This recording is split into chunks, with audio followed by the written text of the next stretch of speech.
여러분은 사우디라고 하면 무엇이 먼저 떠오르나요? 원유, 사막, 어쩌면 머지않아 디지털과 IT 신기술이 떠오를지도 모르겠습니다. 사실 이 질문과 대답은 미부가 한 것이 아닙니다. 최근 대한민국에서 열린 세계 지식 포럼에 참석한 사우디아라비아 관광부 차관이 언론 인터뷰에서 한 말을 미부가 옮긴 것입니다. 오일머니로 불리는 석유의 나라 사우디가 사람들 머릿속에 디지털과 IT가 떠오를 정도로 자신들의 이미지를 바꾸겠다는 출사표를 던졌습니다. 게다가 이런 계획을 가진 사우디가 최근 한국의 IT 기업에 높은 관심을 보이고 있습니다. 오일머니로 무장한 자본력 있는 사우디 펀드들이 한국의 IT 산업을 주목하고 있는 겁니다. 오늘 미부는 사우디가 IT에 주목하는 이유와 특히 한국 기업들을 눈여겨보고 있는 이유를 살펴보겠습니다. 여러분의 구독과 좋아요를 요청하며 미부 시작합니다. 오일머니로 무장해 그 어느 나라 부럽지 않은 사우디가 대한민국 IT 기업을 주시하고 있습니다. 이미 거액을 투자하며 발빠르게 움직이고 있기도 합니다. 최근 사우디 국부펀드와 사우디 중소기업청 관계자들이 서울을 찾았습니다. 사흘 정도의 출장 시간 속에서 이들은 미리 예정한 한국 스타트업을 빠르게 찾아다니며 둘러봤습니다. IT 업계에 따르면 사우디 출장단은 한국의 개인, 핀테크, 이커머스 업체를 여러 곳 둘러보면서 이들의 기업 문화와 투자 가능성을 타진한 것으로 알려졌습니다. 실제로 사우디의 무함마드 빈 살만 왕세자가 이끄는 국부펀드는 올해 초 한국의 NC소프트와 일본에 상장한 한국 기업 넥슨에 총 3조 5천억 원을 투자했습니다. 곧바로 이 국부펀드는 NC소프트와 넥슨의 2대 주주로 올라섰습니다.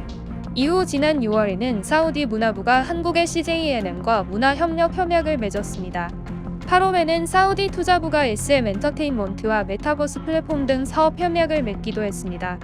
이를 토대로 IT 업계에서는 사우디 국부펀드가 조만간 한국의 또 다른 주요 IT 스타트업에 대규모 자금을 투자할 것이란 예상도 흘러나오고 있습니다. 흔히 PIF로 불리는 사우디 국부펀드의 운용 규모는 약 900조 원으로 추정됩니다. 사우디 국부펀드는 1971년 설립돼 자신들의 공기업을 주로 관리하는 지주회사로 머물렀지만 2015년 빈 살만 왕세자가 직접 관리에 나서면서 개인, IT, 통신, 인공지능 등의 분야의 투자를 확대하고 있습니다. 특히 사우디 국부펀드는 2030년까지 운용자금을 3,800조 원 수준으로 늘리겠다고 계획한 상태입니다. 운용자금을 대규모로 확대하겠다고 나선 가운데 한국의 IT 기업을 주목하고 있는 것은 우리에게도 청신호입니다. 그만큼 사우디 국부펀드가 한국의 IT 기업을 효용 가치가 있는 것으로 파악한 셈입니다. 사우디가 IT 강국을 외친 가운데 한국을 주목하는 것은 당연해 보이기도 합니다. 한국의 인터넷 보급률은 세계 1위이며 인터넷 사용 인구도 세계 1위입니다. 휴대폰 시장 점유율은 세계 2위이며 매년 미국 라스베이거스에서 열리는 전 세계 최대 IT 가전 박람회인 CES 행사를 보면 삼성전자와 LG전자 부스가 규모 면에서도 각각 1위와 2위를 차지할 정도로 전 세계 눈길을 사로잡고 있습니다. 이와 함께 사우디는 오일머니에서 벗어나 IT 강국이라는 잠재력을 키워보려 합니다.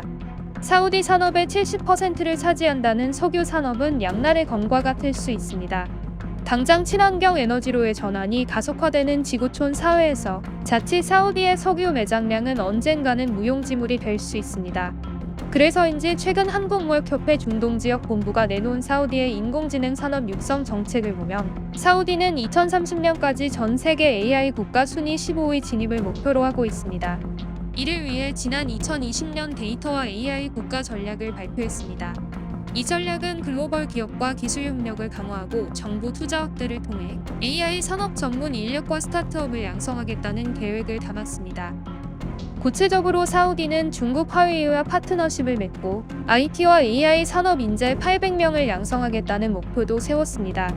아랍어 특화 AI 애플리케이션 개발이 대표적인 사례입니다.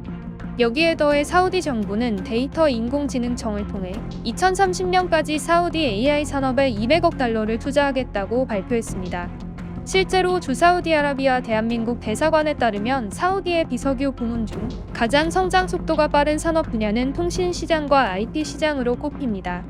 사우디는 15세 이하 인구가 전체의 40%를 차지할 정도로 젊은 나라라는 특징이 있어 향후 IT 분야 성장세는 더욱 가파를 것으로 예상됩니다. 사실 사우디 정부가 IT에 주목한 것은 훨씬 더 오래 전입니다. 사우디는 2000년대 초반부터 중동 최대의 IT 시장으로 꼽히면서 2006년에는 IT 시장 규모 증가율 49.2%라는 놀라운 성과를 달성하기도 했습니다.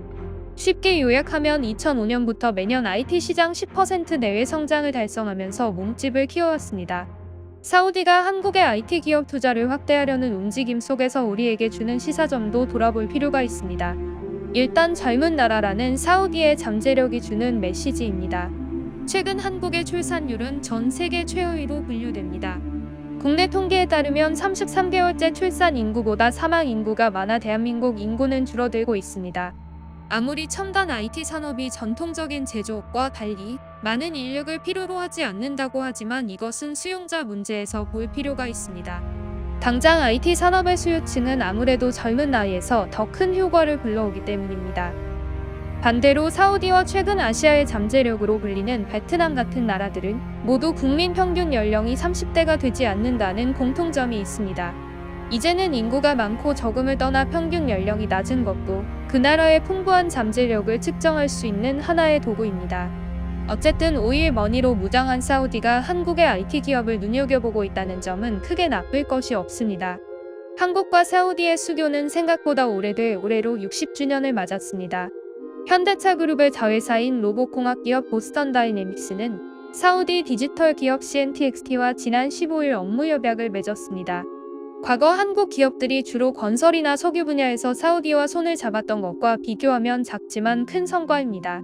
이러한 최근 움직임을 종합하면 분명 한국과 사우디의 IT 협업은 조금씩 운을 띄운 것으로 보입니다. 여기에 더해 사우디 정보통신기술부 차관보는 지난 2월 자신들이 개최한 테크 행사에 참석해 전 세계 기자들 앞에서 한국은 돋보이는 IT 강국이라며 국가기술 펀드를 활용한 투자와 규제 완화 등 다양한 지원을 하겠다라고 말했습니다. 달라지는 사우디와 성장하는 한국 IT 기업이 결국은 만날 수밖에 없었다는 운명처럼 함께 호흡해 성장하길 바라며 이상 미네르바의 부엉이 리뷰였습니다.